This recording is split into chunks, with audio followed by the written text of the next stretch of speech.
Okay, so when you picture breakfast at Tiffany's, um, your mind probably jumps straight to the movie, right? The 1961 Oh, film. absolutely. It's Audrey Hepburn, isn't it? Yeah. That little black dress, the pearls, Moon River playing. It's just this, well, perfect picture of New York romance. It really is. It feels definitive, but, and this is the core thing we need to get into today, that movie, it's almost the polar opposite of the book it's based on. Yeah, Truman Capote's 1958 novella, which was, I mean, much darker, way edgier, more cynical maybe, Mm. definitely looking at loneliness in post-war America. Exactly. And that's our mission for this deep dive, to really understand how we got from that raw source material to the polished film we all know. And a huge part of that story is the casting of Holly Golightly. Right. We've looked at sources showing this intense battle behind the scenes. Truman Capote was dead set on Marilyn Monroe. He felt the part was written for her. But powerful forces basically pushed her out, leading to the, well, the much safer Givenchy version with Audrey Hepburn. So the conflict here is really fundamental, isn't it? It's like the author's original vision versus Hollywood's need for something marketable, something palatable.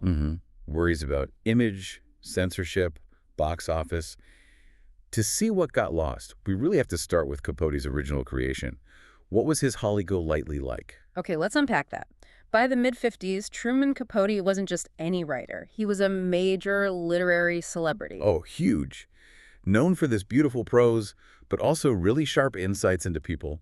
Think other voices, other rooms. And he was right in the thick of New York high society. He knew those circles intimately. He called the society women his swans. And watching them, observing that world, that's where Holly Golightly came from. He started writing around 1957. He was fascinated by what he called the American geisha. American geisha, what did he mean by that? Well, these were women, often young, independent, incredibly charming, living in Manhattan. They survived on their wits, Yeah. supported by gifts and attention from wealthy men, not through a traditional job or marriage. And Holly was a mix of real people he knew, right? Like Una O'Neill, Gloria Vanderbilt. Yeah, she was a composite. But the Holly in the book is so much rougher around the edges than the one in the film. She's not just quirky. What was she like on the page? Well, first off, she's 19, Okay. a runaway living in a pretty shabby brownstone on the Upper East Side. Capote calls her half wild. Okay, so already quite different from the sophisticated image we have. Completely. And the novella is surprisingly frank, especially for the time, about how she gets by. It talks about her accepting money for companionship, for trips to the powder room, as it's phrased. So the implication is pretty clear. Oh, absolutely. Her survival is tied to this transactional intimacy. That whole aspect, that sexual frankness, it's just gone from the movie, wiped clean. Which actually caused some trouble even before the movie, didn't it? Getting the novella published. It did. Capote saw it as serious literature, but magazines like Esquire initially turned it down. They thought it was too risque, too suggestive. And it wasn't a big, sprawling novel either. He specifically wrote it as a novella. That's a really key point, actually. He called it a jewel-like portrait. He felt Holly, as a character, wouldn't have lasted the length of a novel. What did he mean by that? That she wasn't interesting enough? No, not that. I think he meant structurally. Holly is defined by her elusiveness, her rootlessness, her mood. She's almost like a force of nature you glimpse. A novel usually needs more plot, more development, more resolution. Holly resists that. She's always about to disappear. That makes sense. She's this transient figure. Exactly. And that feeds into the novella's overall tone, which is really quite sass. It's bittersweet, focused on loneliness. And the ending reflects that, right? It's not tidy. Not at all. It's very open-ended. Holly just vanishes. She might be pregnant, heading out to South America, perhaps. The narrator's left with this haunting image of the cat she abandoned because she couldn't commit. Yeah, definitely no big romantic kiss in the rain there. None whatsoever. Which brings us back to why Capote was so incredibly passionate about the casting. He felt only one person could capture that specific blend of vulnerability and wildness. Marilyn Monroe. Marilyn Monroe. He was absolutely adamant. He said she was his only choice. He felt she embodied the paradox he wrote. What was his phrase? A cross between an angel and a whore. That's quite a description. And captures Monroe's public image at the time, too, in a way. Perfectly. That conflict, that tension was exactly what he saw in Marilyn and what he felt was essential for Holly. And he didn't just wish for it, he actively pursued it. He did. He personally went to Monroe, pitched her the part in New York around 1958. This was even before the book was properly out. He was incredibly persuasive, telling her the role was basically written for her specific qualities. And how does she react? Because she was a massive star then. Amazingly, she said yes. Verbally agreed right there. Yeah. And the really astonishing part, she did it without even seeing the book galleys or a script. Wow. Just based on his pitch? Just based on his passion and her trust in him, which, Oh, yeah. you know, for a star who'd fought tooth and nail for more control over her roles, that was extraordinary, a huge leap of faith. Capote must have been thrilled. He said later he was forever grateful for her generosity. He knew how unusual it was. And just to be clear, this wasn't just talk. It was a serious offer. We know that from the trade papers. Yep. The industry press was all over it. Daily Variety, May 59, called Monroe the top contender. Then, by August 59, George Axelrod's screenplay, which was already a bit softer, mind you, was officially sent to her team. So the wheels were definitely in motion. Marilyn Monroe was going to be Holly Golightly. That was the plan. So what happened? Why did it fall apart? This is where it gets complicated, right? The image control. Exactly. It seems there were pressures coming from two directions simultaneously, just as the project was meant to move forward. Okay, what was the first pressure point? It came from Monroe's own camp. Remember, she was actively trying to change her image. She started her own production company, was studying seriously with the Actors Studio. Right. She wanted to be seen as a serious, dramatic actress, not just a sex symbol. She was doing the Misfits around this time. Precisely. Yeah. So her advisors, people like her acting coach Paula Strasberg, her lawyer, they looked at Holly Golightly, even the slightly cleaned up version in Axelrod's script, and they got worried. Worried it would reinforce the very image she was fighting against. Yeah, those call girl undertones as they saw them. They feared it would damage her credibility, undermine her push towards serious drama like the Misfits. Okay, so pressure from her own team. What was the other side? Paramount Pictures itself. The studio executives, they were still operating cautiously. You know, the production code wasn't completely gone, even if it was weakening. So they were worried about censorship or just bad press. Both, probably. Yeah. But mostly they worried about Monroe herself. Her public image was so powerfully sexual, so established. They fear that casting her would automatically make Holly seem too explicit, too close to the character Capote actually wrote. Which is deeply ironic, isn't it? Totally ironic. They want to sanitize a story about a woman using her sexuality to survive, so they reject the actress who most embodied modern American sexuality because she's too sexual. That's exactly it. They felt they couldn't risk the audience connecting the dots too easily. They needed someone who projected, well, less direct sensuality. More chic, maybe. Enter Audrey Hepburn. Enter Audrey Hepburn. Once Monroe was out, whether she formally withdrew or the studio pulled back first is a bit murky, but the result was the same.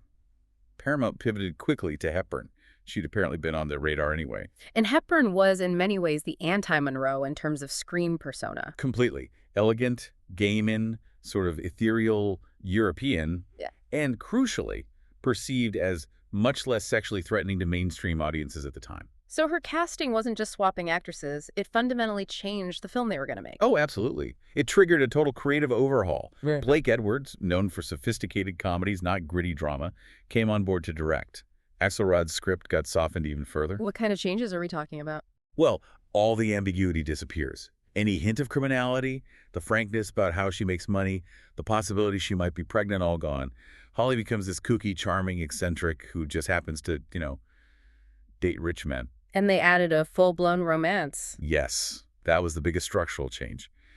The novella has this platonic observational relationship between Holly and the narrator. The film needed a conventional love story. It needed resolution. Hence, the kiss in the rain. Hence the kiss in the rain, the required Hollywood happy ending. And Hepburn herself influenced this shift toward glamour, didn't she? With the look. Massively. Her collaboration with Hubert de Givenchy was crucial. That's what turned Holly Golightly from Capote's half-wild survivor into this timeless fashion icon. The little black dress, the sunglasses. That look is the film for many people. So a story about gritty survival became a high-fashion romantic comedy. Pretty much. And Capote was not pleased. I remember reading his reaction. He was quite blunt, wasn't he? He was furious. He felt utterly betrayed. He famously called the film a mawkish Valentine. A mawkish Valentine. Wow. Yeah, he said the studio had double-crossed him. His most cutting line, I think, was that they'd turned his American geisha into a schoolgirl dressed in Givenchy. That really sums up the transformation, the loss of that original edge. It really does. He felt they'd stripped the character of all her complexity, her danger, her grit, and just left the surface glamour. And yet, the film was a huge hit. A massive success.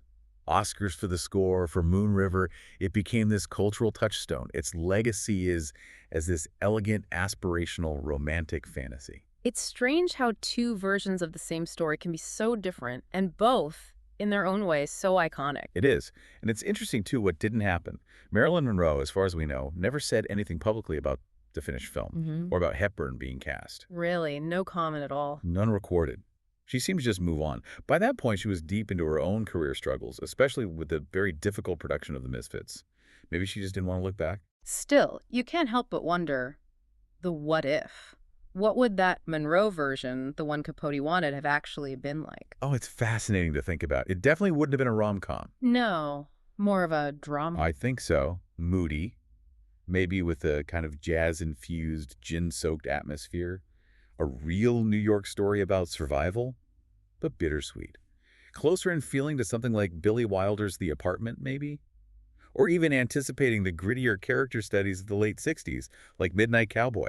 And the casting of the narrator would have been key, too. Capote didn't want a romantic lead opposite Holly. No, he wanted someone who was more of an observer, a stand-in for himself, really.